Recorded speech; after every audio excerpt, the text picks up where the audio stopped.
Quick question. You ever close a textbook after a 2-hour study session and realize you can't recall a single thing you just read? You were sitting there, eyes on the page, highlighter in hand. So why does it feel like your brain never showed up? You reread the paragraph, you say it out loud, you even convince yourself you've got it, and 30 seconds later it's vanished. Here's the part nobody tells you, ADHD or not. You're not forgetting because you're lazy. You're forgetting because your brain never had a reason to keep it. It wasn't switched on. It wasn't tagged as worth saving. Here's the thing your teachers never explained. Your brain isn't built to store facts. It's built to store experiences. So if the way you study feels flat and mechanical, that's exactly how your memory is going to treat it, as disposable. That's why you can recite the entire plot of a show you watched years ago, but you blank on a definition you just repeated 10 times in a row. Your brain isn't counting repetitions. It's asking how much that information actually connects to something you feel or believe or picture yourself living through.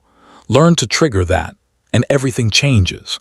I went from forgetting material in 2 weeks to locking it in within 2 days, not by trying harder, not with some focus hack, but by changing how I actually interact with what I'm learning.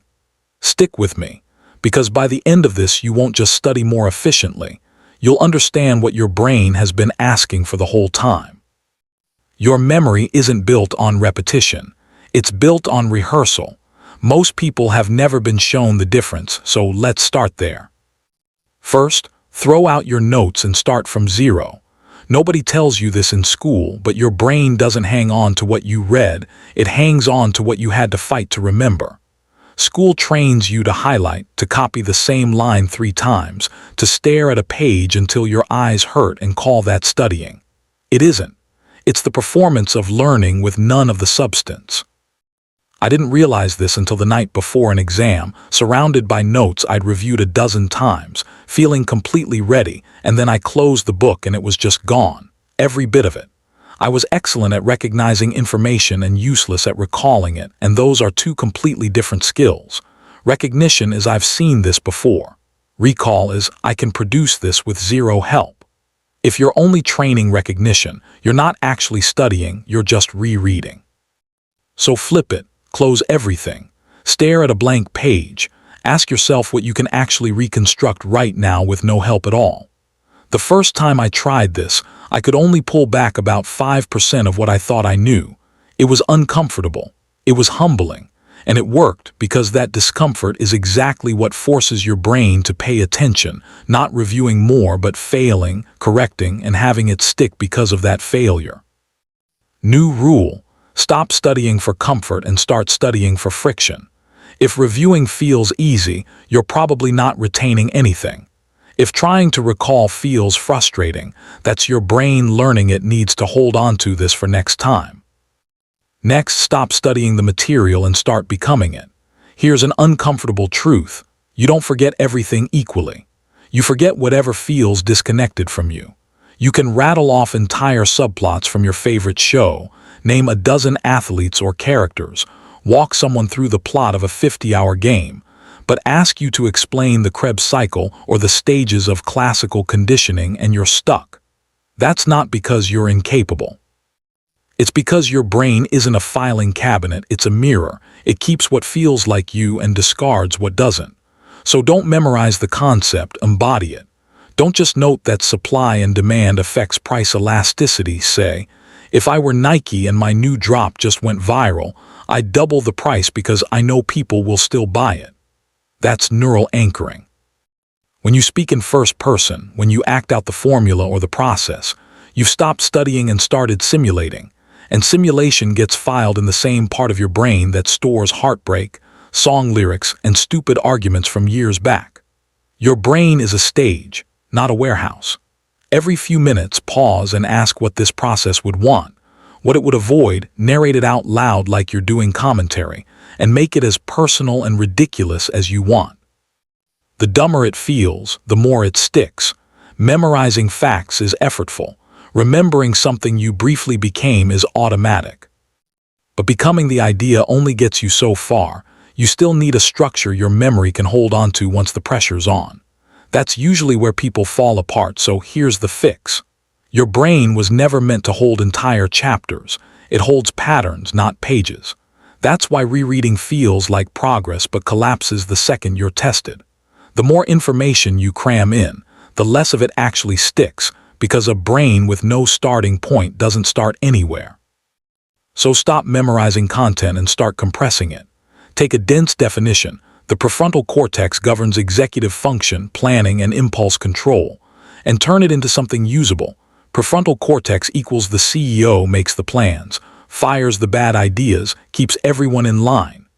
Now it's not a concept, it's a character with a job and some friction, and friction plus compression is exactly what your brain holds on to. Boil each topic down to one sentence. If you can't explain it in one line, you don't actually understand it yet. Then compress that sentence into a 2 to 5 word tag. The weirder or funnier, the better. Supply and demand becomes sneaker drop logic. The Krebs cycle becomes the body's hamster wheel. Working memory becomes your brain's Chrome tabs. These aren't jokes for their own sake, they're handles. Under real pressure on test day, mid-conversation, with your heart in your throat, you won't recall paragraphs. You'll recall the handle, and the handle opens the door. Study for access, not just recall. Even with perfect compression, there's one more thing that can wreck your memory: a nervous system that's checked out. If your system isn't online, effort alone won't fix it. You know the moment. Books open, eyes scanning, nothing landing, pen in hand while your brain seems to have left the building. The instinct is to push harder, add caffeine, reread the same line. But you don't need more discipline in that moment, you need reconnection. Your brain didn't shut down from laziness, it shut down from overload, and that flat, foggy, drifting feeling is your nervous system conserving energy. No amount of forcing it will bring you back, but sensation will. Cold, movement, pressure, smell, these are biological override switches, not tricks. Splash cold water on your face for an instant jolt. Press an ice cube to the back of your neck. Lie on the floor with your legs up the wall to ground yourself. Walk barefoot for a couple of minutes. Hang upside down for 10 seconds. Yes, really, it works better than a timer or another coffee, because once your body comes back online, your brain follows. Once you're actually present again, don't go straight back to passively absorbing words. That's just noise. Feed your brain what it's wired to respond to: sound, rhythm, and familiarity, using the one voice it trusts more than any other, your own.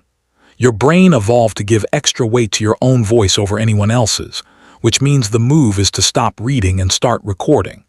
I failed the same test twice, trying every other method: notes, videos, outside explainers. The third time, I recorded myself explaining the material like I was teaching it to a 5-year-old, then played it back while walking, doing chores, half paying attention. I wasn't even trying to memorize it. On test day, the answers came out like I'd rehearsed them 100 times, even though I never sat down and drilled them once. Hearing your own voice gets flagged by your brain as familiar and trustworthy. Pair that voice with music or rhythm and your brain starts attaching the memory to a pattern. And while you're not even actively focused, your subconscious keeps working in the background. This is multisensory encoding, and it works especially well for ADHD brains, and just as well for anyone else running on overload. Record yourself explaining the material casually, like you're talking to someone who's curious but has no background in it.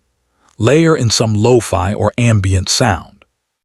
Loop it while you're walking, brushing your teeth, or doing nothing in particular, no pressure attached. Don't try to study it, just let it play.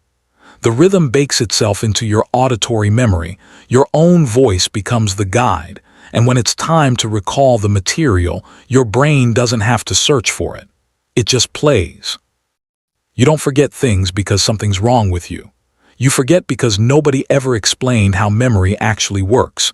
You were trained to consume, cram, and repeat, not to actually learn. But your mind holds onto whatever feels alive, playable, personal. Once you study in a way that works with your brain instead of against it, the whole process stops feeling like punishment and starts feeling like progress.